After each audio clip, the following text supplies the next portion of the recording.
Aleykümselam və rəhmətullahi və barakatuh. Qardaş soruşur ki, sual verir ki, yəni bəzi insanlar İslam dinini terror dini kimi qələmə verirlər. Və buna səbəb də odur ki, bəziləri kimisə öldürərək Allahu Akbar deyirlər.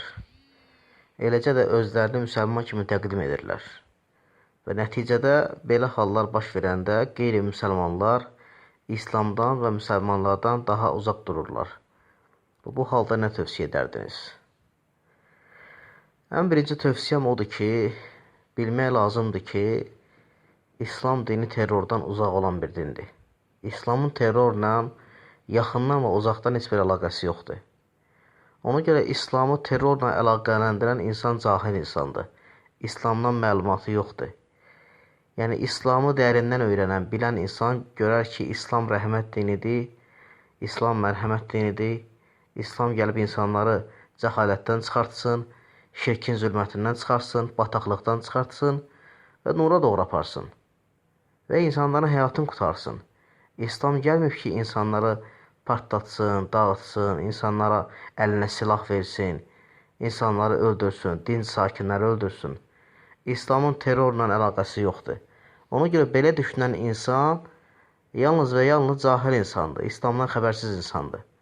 Amma o kəslər ki, özlərini İslama nisbət eləyərək və özlərini müsəlman adlandıraraq terror edirlər, insanların başını kəsirlər, Allah-u Ekber kəlmələri deyərək, bunun İslamla heç bir əlaqəsi yoxdur. Bunun İslamla heç bir yaxından və uzaqdan əlaqəsi yoxdur. Sadəcə bilmək lazımdır ki, yəni terrorçunun nə dini olur, nə cinsiyyəti olur, nə də milliyyəti olur. Terrorçu terrorçudur. Və terrorizmdə, yəni ilk öncə gör terrorizm nə vaxt olub? Yəni məyər, məsələn, faşizm dövründə, faşizmin törətdiyi bu vəhşiliklər terror deyilmi? Məyər günümüzdə, məsələn, Suriyada, bugün hal-hazırda, yəni real şəkildə götürək, Suriyada baş verən hadisələr terror deyilmi?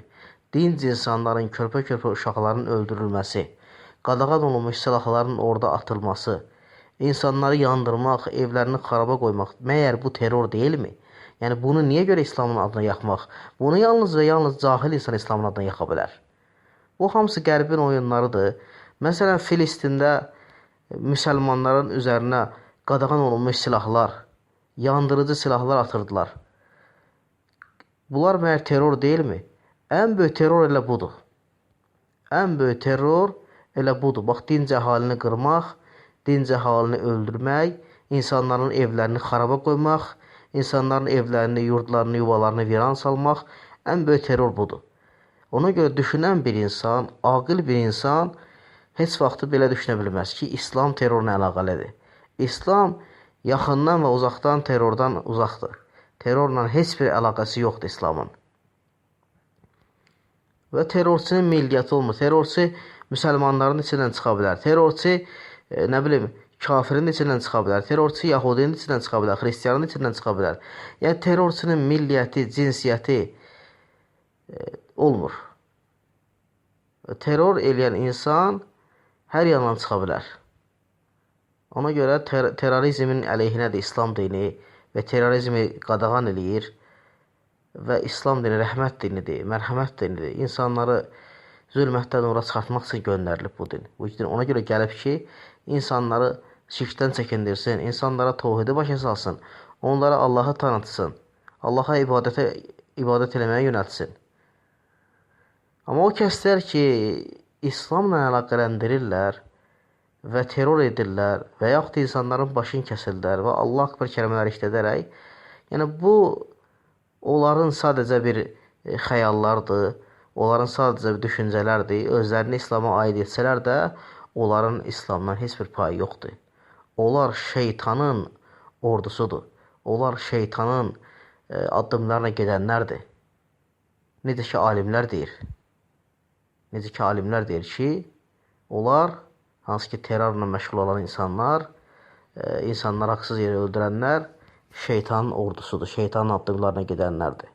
Onların İslamla heç bir əlaqəsi, yaxından və uzaqdan əlaqəsi yoxdur. İslam dini bütünlüklə terrorun əleyhinədir, terrorizmin əleyhinədir, haqsız yerə qan axıtmağın, haqsız yerə insan öldürməyin əleyhinədir. Allah bir daha doğrusun.